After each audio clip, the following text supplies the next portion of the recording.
अवधूत चिंतना श्री गुरुदेव दत्त स्वामी महाराज की जय. छत्रपती शिवाजी महाराज की जय. श्री स्वामी समर्थ. आज मी आपल्याला गुरुचरित्राचं पारायणाचं उद्यापन झाल्यानंतर पोथी कधी उचलायची, आपण केंद्रातून पोथी आणल्यानंतर काय करायचं, आणि नारळ असेल, तांदूळ असेल, पाणी असेल, यज्ञकंकण आपण जर कळशाला बांधलेलं असेल तसं काय करायचं, आणि नियम कधीपर्यंत पाळायचे, याच्याबद्दल मी आज पूर्ण माहिती सांगणार आहे. चॅनलवर पहिल्यांदा आला असेल तर अवश्य सबस्क्राईब करा, म्हणजे याला नवीन व्हिडिओ श्री स्वामी समर्थ महाराजांचे गुरुचरित्राची आणि नवनाथ पारायणाबद्दल माहिती भेटेल. मी जे काही नियम सांगत असतो ते अर्धवट नियम कोणते नसतात. काही काही जण काय करतात, अर्धवट नियम सांगून टाकतात. हे जे नियम आहे, आपण गुरुचरित्राचे पाळण्याचे नियम आहे, हे कधीपर्यंत करायचं हे पण मुख्य आहे. नाही तर 7 दिवस असे खूप आहे. आता उद्या किंवा उद्याच मी व्हिडिओ करणार आहे की गुरुचरित्र पारायण जर व्यवस्थित आपण वाचलं नाही तर काही काही लोक भ्रमिष्ट झालेले आहे. त्याच्यावर मी उद्या व्हिडिओ करणार आहे. खूप जणांचे मला कॉल आले, मेसेज आले की त्यांना उठता येत नाहीये, चालता येत नाही आणि बसता येत नाही, नियमच पाळत नाही, ते नियम पाळणं होत पण नाही. मग उद्या महाराजांचं स्वामी पुण्यतिथी आहे. आपण उद्या पोथी असेल आपल्या घरी, पोथी काही काही जण घरी पारायण करत असेल तर उद्यापन करायचं, महाराजांना नैवेद्य दाखवायचा, वरण भात भाजी पोळी, कांदा लसूण न टाकता नैवेद्य दाखवायचा. पोथी आपण उद्या केंद्रातून पोथी आणली, पोथी आणल्यानंतर घरी आल्यानंतर सरळ घरी यायचं. जो काय शिऱ्याचा प्रसाद भेटेल तुम्हाला, तुम्ही म्हणणार मग केंद्रामध्ये मठामध्ये जेवण असतं, पंक्ती असता, भंडारा असतो, हा प्रसाद काही घ्यायचा नाही, हे माझं वैयक्तिक मत आहे. कारण का, आपल्या महाराजांची जी पोथी गुरुचरित्राची पोथी आहे त्याला नैवेद्य दाखवला गेला पाहिजे. आपल्या घरी कुलदेवता आहे, कुलदेवतेला पण नैवेद्य दाखवला गेला पाहिजे. नाही तर मी असे खूप ठिकाणी बघतो, तो तिथंच प्रसाद घेऊन टाकता आणि दिवसभर तिथं बसता आणि याच्या त्याच्या कुचळक्या आणि याला त्याला नावं ठेवणं, असं केल्याने पूर्ण दिवस तसा जातो. स्वामी पुण्यतिथीचं काही सेवा होत नाही. आपल्याला काही प्रसाद भेटेल मठामध्ये, केंद्रामध्ये, कुठे, तो प्रसाद घ्या, सरळ आपल्या घरी यायचं, सरळ आपल्या घरी यायचं, पोथी घ्या, सरळ आपल्या घरी या, महाराजांना वरण भात भाजी पोळी तुम्हाला जे करता येईल ते करा. ते केल्यानंतर पोथी तिथं ठेवायची घरी. पोथी केंद्रातली असेल तर तिथं ठेवून द्यायची, आपण पोथी आणायची नाही. घरी आल्यानंतर वरण भात भाजी पोळी करायची. आपल्या घरी महाराजांचा फोटो असेल प्रत्येकाच्या घरी, किंवा महाराजांची मूर्ती असेल, फोटो आणि मूर्ती. मग उद्या स्वामी पुण्यतिथी कशी साजरी करायची, स्वामी पुण्यतिथी साजरी करताना प्रत्येकाने आपल्या घरामध्ये महाराजांचा फोटो असेल किंवा मूर्ती असेल, मूर्तीला अभिषेक करावा उद्या. तर उद्यापनाच्या अगोदर करायचं का उद्यापन झाल्यानंतर करायचं, तर उद्यापनाच्या अगोदर उद्या सकाळी ठीक 6 वाजता 7 वाजता 8 वाजता सगळ्यांनी काय करायचं, महाराजांच्या मूर्तीला अभिषेक करायचा. श्री सूक्त, पुरुष सूक्त, पवमान सूक्त अभिषेक करावा. घरच्या घरी अभिषेक करा. ज्यांच्याकडे मूर्ती नसेल त्यांनी फोटोवर करा. आणि नंतर आपण महाराजांची नैवेद्य आरती करायची. ब्राह्मणाला शिदा दक्षिणा द्या. ब्राह्मण नाही भेटला, मी माझा नंबर देईल, त्याच्यावर तुम्ही संकल्प करून शिदा दक्षिणा वस्त्र असेल ते देऊ शकता तुमच्या इच्छेने. हे केल्यानंतर उद्या 7वा दिवस आहे. तर उद्या 7वा दिवस असल्या कारणाने उद्याचा पण पूर्ण नियम पाळायचे. लक्षात ठेवा, आपण गुरुचरित्र दत्त जन्मोत्सवाचे 7 दिवस नियम पाळतो आणि 8व्या दिवशी आपण उद्यापन असतं. त्याचं 8 दिवस झाल्यावर हे होतं. तर उद्यापन 7 दिवस झाल्यानंतर उद्या 7 दिवस होता, तरी पण उद्या 7 दिवसाचे सगळे नियम पाळायचे. हे तुम्हाला कोणीही सांगणार नाही. सगळे नियम म्हणजे काय, ब्रह्मचर्याचे नियम पण उद्या पाळायचे. गादीवर उद्यापर्यंत झोपायचं नाही. लक्षात घ्या, एवढे 6 दिवस झाले, 7वा दिवस आहे आपला. 7 दिवस पूर्ण नियम पाळायचे. पोथीमध्ये वर्णन काय आहे, 7 दिवस. म्हणून उद्या तुमचं उद्यापन जरी दुपारी झालं किंवा रात्री झालं तरी पण 7 दिवस नियम पाळायचे. लक्षात ठेवा, उद्या ब्रह्मचार्याचा नियम पाळावं. उद्या रात्री भूमिशयन म्हणजे खाली झोपा. आणि 8व्या दिवशी म्हणजे परवा दिवशीपासून तुम्ही सगळे नियम संपता. मग आपल्याला आपण सगळे मोकळे, काही प्रॉब्लेम नाही. तर पोथी कधी उचलायची? तर उद्या पोथी असेल ती तशीच ठेवा. उद्या स्वामी पुण्यतिथी आहे. आपल्या घरी आपण केंद्रातून मठातून पोथी आणल्यानंतर पोथी पाटावर ठेवायची, छानपैकी फुलं ठेवायचे, त्यानंतर पोथीला नैवेद्य दाखवा. पोथी दिवसभर तशीच ठेवा. उद्या दिवसभर पोथी तशीच ठेवा. उद्या ज्यांनी पूजा मांडणी केली असेल त्यांनी पण पूजा मांडणी तशीच ठेवायची. उद्या महाराजांचा फोटो ठेवा. महाराजांना हार असेल तो घालावा. महाराजांना उद्या स्वामी पुण्यतिथी आहे त्याच्यामुळे तर सगळ्यांनी स्वामी चरित्र पूर्ण वाचायचं. एक स्वामी चरित्र आहे ते पूर्ण वाचायचं. ते जे कलशातले तांदूळ असेल, कलशातलं पाणी असेल, नारळ असेल त्याचं काय करायचं? केंद्रामध्ये पण खूप जणांना नारळ भेटतं, तसं काय करायचं? केंद्रातला नारळ असेल, प्रसाद असेल तो किंवा नारळ असेल तसं गोड प्रसाद करून खाऊन घ्यायचा. काही काही जण म्हणणार आम्ही भिंतीला लावतो किंवा मग घरामध्ये लावतो. ते लावण्यापेक्षा तो प्रसाद सगळ्यांनी खाऊन घ्या. ते खूप महत्वाचं आहे. प्रसाद सगळ्यांनी खाऊन घ्या. तांदूळ काय करायचे? तांदूळ आपल्या तांदळामध्ये टाकायचे, त्याचा प्रसाद खायचा. म्हणजे तांदूळ तांदळामध्ये टाका. पाणी आहे ते गुरुचैत्राचं 7 दिवसाचं पाणी आहे. हे आपल्याला 8व्या दिवशी करायचंय, लक्षात ठेवा.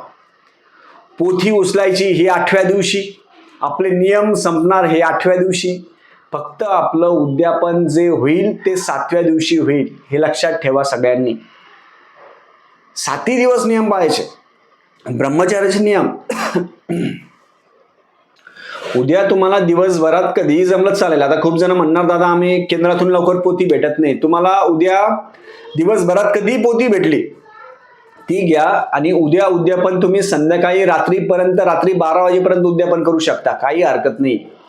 पोथी आणायची, पाटावर ठेवा, पोथीला नैवेद्य दाखवायचा, आपल्या देवघरामध्ये नैवेद्य दाखवायचा आणि नंतर परवाच्या दिवशी पोथी उचलायची. जे घरी पारायण करायला बसले असेल त्यांनी पण परवाच्या दिवशी पोथी असेल ती उचलावी, हे लक्षात ठेवा. नियम पूर्ण 7 दिवस पाळायचे. ब्रह्मचर्याचं पालन करायचं. कोणाच्या घरी खायचं नाही. आता खूप जण काय म्हणतील की आम्ही दुपारी उद्यापन केलं मग संध्याकाळच्या वेळेस भंडारा खायला जायचं का सगळीकडं? नाही. माझं वैयक्तिक मत असं आहे की आपण हे गुरुचरित्र पारायण केलं, हे लक्षात घ्या. गुरुचरित्र पारायण आपण 7 दिवस ब्रह्मचर्याचं पालन केलं, 7 दिवस खाली झोपलो, 7 दिवस आपण गुरुचरित्र वाचन केलं, तर ही जी सेवा आहे ही सेवा अशीही कोणाला देऊ नका. कोणाच्या घरी जेवायला जाऊ नका. खूप जणांचे प्रश्न असतात असे की दादा एका सेवेकरिता येत लोकांना जीव घालती, मग तुम्ही जायचं जेवायला? नाही.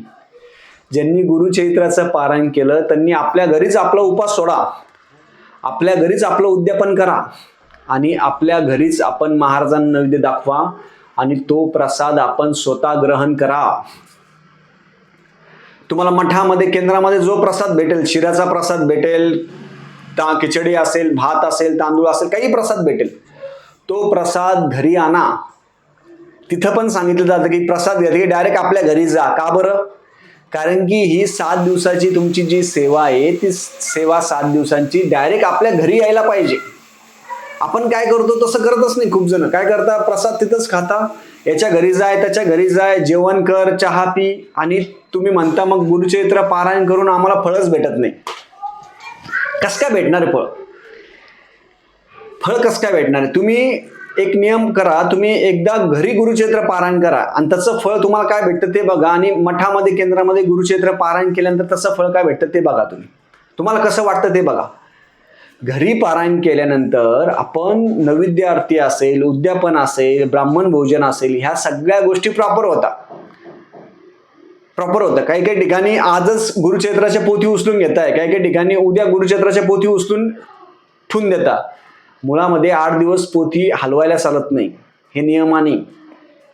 म्हणून उद्या तुम्हाला पोथी भेटल्यानंतर पोथी घ्या, प्रसाद घ्या आणि सरळ आपल्या घरी यायचं. कोणाच्याही घरी जायचं नाही. तुम्ही कुठेही पारायण करा, मठामध्ये, केंद्रामध्ये, औदुंबरात, झाडाखाली, कुठेही करा, दत्त मंदिरात कुठेही पारायण केला असेल, ती पोथी घरी आणल्यानंतर पोथीचं पूजन करा, पोथीला नैवेद्य दाखवा. पोथीला नैवेद्य दाखवल्याशिवाय तुम्ही खाऊ नका. हे नियम लक्षात ठेवा. हे तुम्हाला कोणीही सांगणार नाही. अर्धवट करून कसं होतं, आपल्याला फळच भेटत नाही हो. फळ नाही भेटत. तुम्ही म्हणणार मग मठामध्ये, केंद्रामध्ये सार्वजनिक नैवेद्य दाखवता, तर ठीक आहे, तो महाराजांना दाखवतो, पण आपण आपल्या पोथीला नैवेद्य दाखवला पाहिजे. आता सार्वजनिक नैवेद्य दाखवल्यानंतर समजा महाराज होईल, सगळ्यांना मिळून जर तुम्हाला नैवेद्य दाखवला, तुमचं पोट भरेल का? नाही, आपल्याला जेवावं लागतं ना, आपल्याला प्रसाद घ्यावा लागतो. तसंच आपण आपल्या पोथीला घरी आल्यानंतर नैवेद्य करावा. वरण भात भाजी पोळी किंवा सकाळी करून ठेवा. वरण भात भाजी पोळी, कांदा लसूण न वापरता आरती करायची पोथीची. पोथी डोक्यावर घ्यायची, आरती करायची आणि पोथी खाली ठेवून पोथीला आपण नैवेद्य करावा आणि नंतर तो प्रसाद आपण ग्रहण करावा. उद्या स्वामी पुण्यतिथी असल्यामुळे आपल्या घरामध्ये मूर्ती जर असेल, स्वामींची मूर्ती असेल किंवा फोटो असेल, सगळ्यांनी श्री सुक्त, पुरुष सुक्त, पवमान सुक्त, जर तुम्हाला नाही आलं, काहीच नाही आलं, श्री स्वामी समर्थ म्हणून अभिषेक करायचा, साधा आणि सोपा. आणि उद्या स्वामी चरित्राचं 1 ते 21 अध्याय पूर्ण वाचावे. उद्या जास्तीत जास्त नामस्मरण जास्त करावं. एवढी सेवा जर तुम्ही केली तर त्याचं फळ तुम्हाला खूप पटीने भेटेल. जसं गुरुचरित्राचे नियमाचे खूप जण बहु करताना, तसं उद्यापनाचं महत्व आहे. आपण उद्यापन प्रॉपर करतच नाही, प्रॉपर उद्यापन नाही होत.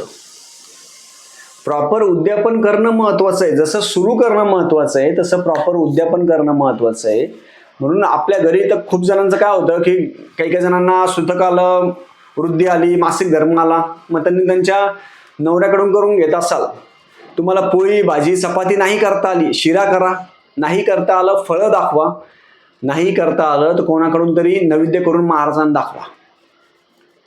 पण पोथीला उपाशी ठेवायचं नाही, महाराजांना उपाशी ठेवायचं नाही आणि आपण पण उपाशी राहायचं नाही, हे लक्षात ठेवा. तो जो प्रसाद असतो आपला 7 दिवसाचा, आपण 7 दिवस महाराजांची सेवा करतो. 7 दिवस एक प्रकारचं आपल्या चेहऱ्यावर एक प्रकारचं तेज येतं. 7 दिवसामध्ये एक प्रकारची एनर्जी आपल्याला येते. ती एनर्जी कोणाच्या घरी जाऊन वाया घालू नका. तो प्रसाद भेटेल तुम्हाला मठातून, केंद्रातून, तो घ्या. पोथी घ्या आपली, सरळ आपल्या घरी यायचं. पोथी हातात घेतल्यावर चप्पला घालू नका. काही जण पोथी हातात घेता, चप्पल घालतात. चप्पला घालायच्या नाही, पोथी हातात घ्यायची आणि सरळ आपण आपल्या घरी यायचं. घरी आल्यानंतर पोथीचं औक्षण करायचं. पोथीचं औक्षण केल्यानंतर पोथी ठेवायची, नैवेद्य आरती करायची आणि ज्यांचं पहिलं ठेवलेलं आहे त्यांनी त्यांचं सुपारी असेल, नारळ असेल, हे आपण 8व्या दिवशी फोडून खावं. तांदूळ आपल्या जेवणामध्ये घ्या. कलशातलं पाणी असेल ते पाणी आपल्या घराच्या आजूबाजू टाकावं. आपल्या पिण्याच्या पाण्यामध्ये नाही, आपल्या आंघोळीच्या पाण्यामध्ये ते पाणी टाकावं आणि सगळ्यांच्या अंगावर शिंपडावं ते पाणी. उद्या पूजा मांडणी उद्या दिवसभर तशीच ठेवायची. 8व्या दिवशी पूजा मांडणी उचलायची. आपले जे 7 दिवसाचे नियम आहे ते पूर्ण नियम सगळे सारखेच राहणार आहे, लक्षात ठेवा. उद्या म्हणून उद्या नियमाचं नाही. तुम्ही म्हणणार उद्यापन झालं म्हणजे झालं सगळं, तसं नाहीये. गुरूंची भक्ती करणं किंवा गुरूंची सेवा करणं अति कठीण, सोपं नाही. शॉर्टकट मारू नका आणि अर्धवट या गोष्टी करू नका. काही जणांचे बघतो मी या गोष्टी. खूप जण मला म्हणतात की दादा यांचे व्हिडिओ असे, त्यांचे व्हिडिओ. प्रत्येक जण आहे ना नुसतं पुस्तकी ज्ञान आहे, हे प्रॅक्टिकल आम्ही अनुभवलेलं आहे. 2006 पासून महाराजांची सेवा महाराजांनी करून घेतलेली आहे. 2006 पासून मी सगळ्या गोष्टी बघितलेल्या आहे. मठामध्ये पारायण केल्याने काय कसं होतं, केंद्रामध्ये पारायण केल्याने कसं होतं, घरी पारायण केल्याने कसं होतं, याचे आशीर्वाद आहे, याचं फळ आहे. म्हणून करायचं असेल मनापासून तर शुद्ध भावनेने करा, अन्यथा करू नका. त्याचे उलटे फळ चालू होऊन जातात.